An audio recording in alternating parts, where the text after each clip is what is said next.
my name is Jana Barrett with janadbarrettwriting.com, and I'm a first-time author, an indie author, and this is my book, The Boathouse, that was just released via ebook and print.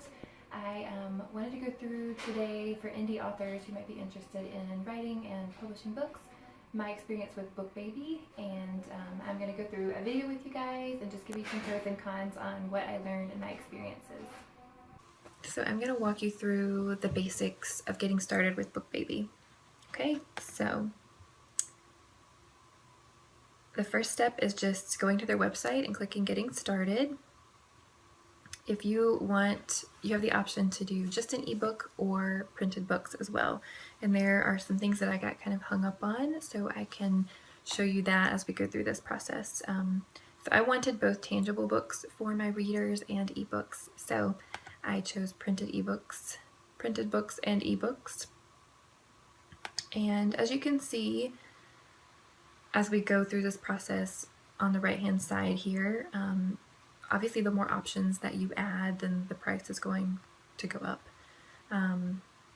Here it gives you the choice of genres. My book, The Boathouse, was a fiction book, so we're going to just select that. One thing with the different size choices, I would suggest just finding a book that you like on your bookshelf and measuring that and maybe going with that size.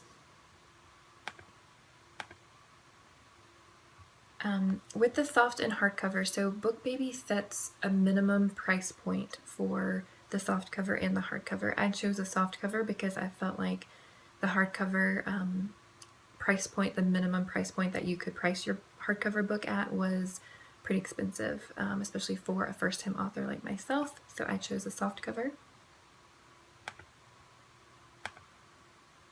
Okay, so here I got a little tripped up. It gives you the option for a gloss cover for your tangible book or a matte cover finish. I've just always preferred matte cover finish books. That is what I chose, but if you choose that option, then it for some reason takes you out of the print on demand option or capability. So if you choose a matte covered finished book, you will get your copies that you choose printed and sent to you. But then if a customer, potential reader, wants to buy your book and have a printed copy, they do not have that capability. So if you want them to have that capability, then you need to make sure that you choose the glossy cover, and that will allow you to do print on demand.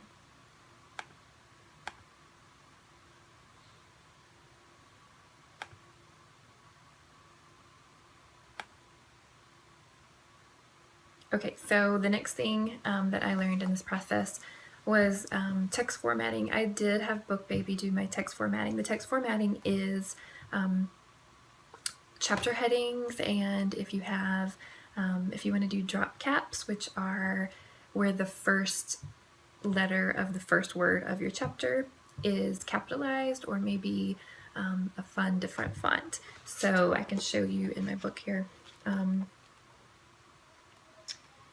Let's see. So for instance, I don't know if I can zoom in so you guys can see. This is the drop caps, where in this chapter the first letter is made bigger, and then I just, wanted them to do a different fun font. I also have, my book goes back and forth between points of views at some point. And so I wanted the names of the characters at the top of that point. So they did a really good job with that too. You can see that they've printed the characters' names at the tops where those point of views change. So text formatting is important. So I think they did a really good job with that. It does up the price, obviously. And then you get to your cover design. I had an outside artist do my cover design, but you can have BookBaby do your cover design. If you do have someone other than BookBaby do your cover design, just make sure you pay attention to and have them pay attention to all the specifications, the size of your book. There's a certain amount of bleed that needs to be on the edges of the cover. I'm not an artist, so that's maybe not exactly telling you exactly the right thing. But anyway, there's just some specifications that artists will understand that you need to give them all the details so you're not wasting their time or wasting your money. I supplied the PDF cover for my book, so I'm just going to say that. But as you can see here, the cost right now is $13.05 just for what's selected here. But if you do say you want just the basic cover design, it went up about $400 for that. And then if you choose the deluxe cover design, it goes up about $550.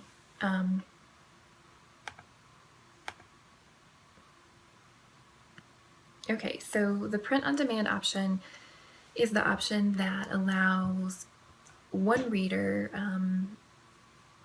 to want your book, a tangible copy of your book, and they can select that on Amazon or Barnes & Noble, and BookBaby will print one book for them, meaning that you don't have to keep a bunch of books, printed books on your shelf to distribute yourself. So that's really awesome, and it's a neat option to have. So one thing that I did learn that I didn't love was over here. If you look at the page count, my book is, I think, 277 pages. And so that's what I selected. You put in the page count, you need to put the number of pages your manuscript is double spaced with the 12-point font, and that is what I selected. When my book printed, I just wasn't exactly thrilled with the chapters starting on the back of the previous page. So there were no chapters in between.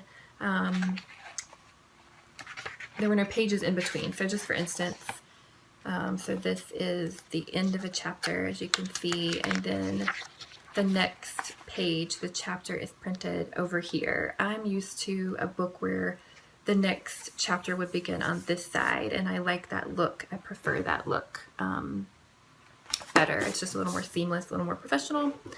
There's no option in selecting that, so I'm assuming that if you don't just tell them up front that is what you want, then you're going to get the chapters on the back of the previous page, which I think looks a little weird and disjointed in some places. So I hope that you found this video helpful, and if you have any questions, feel free to message me, and I hope this helps you with your book writing endeavors, and that you just have the most success with your book. Thanks.